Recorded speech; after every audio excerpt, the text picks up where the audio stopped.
Welcome to Florence again.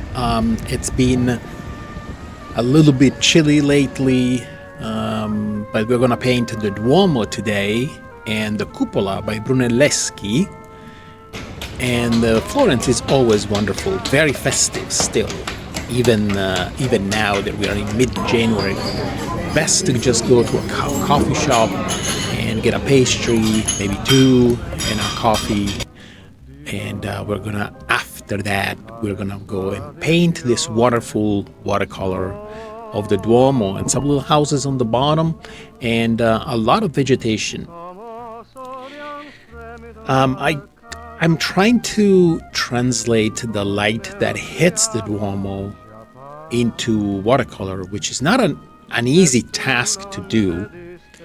But this architecture, it begs for an excuse to talk about controlling the paint and letting go. Like I'm doing right now in this instance. I'm adding some yellow shades to an ochre, which is in the background. So you can just blend colors right on the paper. You don't have to blend colors on the palette on the right. You can do it right on the paper, and the colors will just flow one into the other. And this is my favorite building to paint, although it's extremely complex.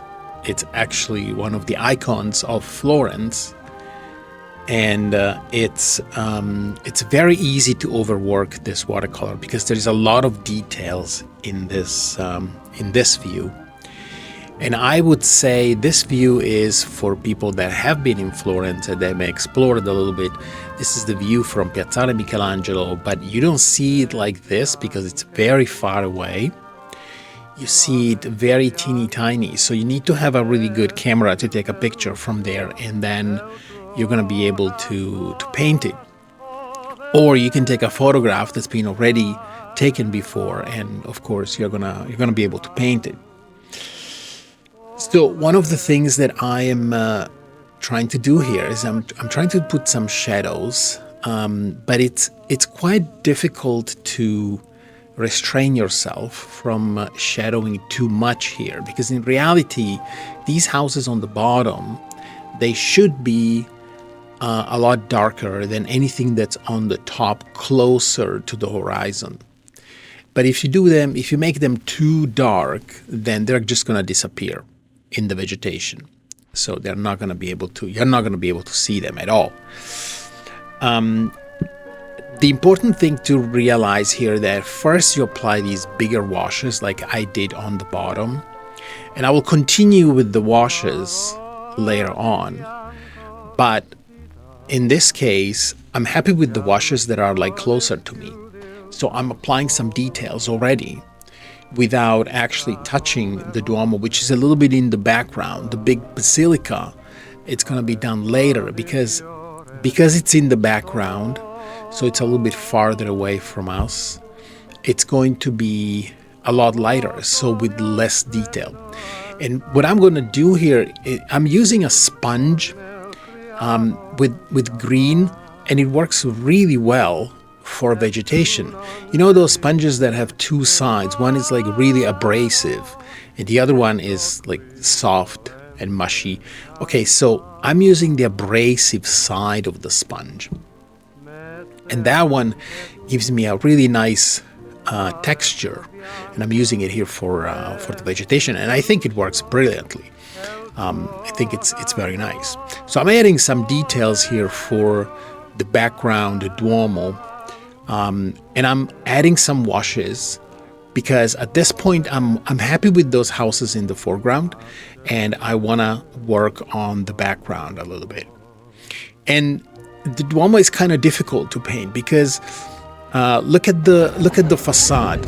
It's blocks of marble with lines, and sometimes you have different colors of marble, like in this case. But it's basically blocks of white marble with some red color and some green lines. So how are we going to do that? That's almost impossible to do when the entire structure is this small. So what I do is I use some washes inside the structure to make it look like there is some color shining once in a while, but I don't do the whole thing. I don't paint exactly the entire marble texture because it's impossible. The structure here is just too small. So this is one of the challenges of this building. Is you can see here, I'm just adding like green and a little bit of pink just to make sure that it's there, but I'm not painting every single line. And I added some shadow to the dome so that it looks that it has a 3D space. So if it's in a 3D space, so the light shines on one side. In this case, it's coming from the left, and you can see there's a shadow on the right side of all the buildings, and there's also a shadow on the bell tower on the right side because the light is coming from the left. So continuing on, I'm just adding more washes here, and I'm finishing these buildings in the background. As you can see, the washes, they set the mood of the painting. And what I mean by that is that the more color you put in a wash, the more the item that you just put the color on looks in the foreground and not in the background. So the farther the item is from you, like these houses I'm painting right now, the lighter the colors or the value of the colors, the value is lighter. So whatever is in the background is just going to be barely touched by the colors, and whatever is in the foreground, this is why I painted those houses on the bottom first, because those are going to be the darkest ones. And I also want to point out this one thing, that the drawing that was underneath, I don't know if you noticed it at the beginning, but the drawing that was at the beginning was not completely finished. And that's by design, because you don't want to have way too many lines interfering with your watercolor. And I even left out some windows. It's the drawing is not perfect, which is good. You can totally do that, and it works perfectly. I'm just finishing some things here. I'm adding some details. This is the stage where I start to detail the painting, and I'm adding some shadows here. This is the shadow underneath the roof of these buildings. This is actually exactly how it is there. I didn't make these houses up. They just converge towards the center of the city. And I'm going to be adding more shadows here because those are quite strong in the foreground. And then as we go into the background, like I said, they're going to become lighter and lighter.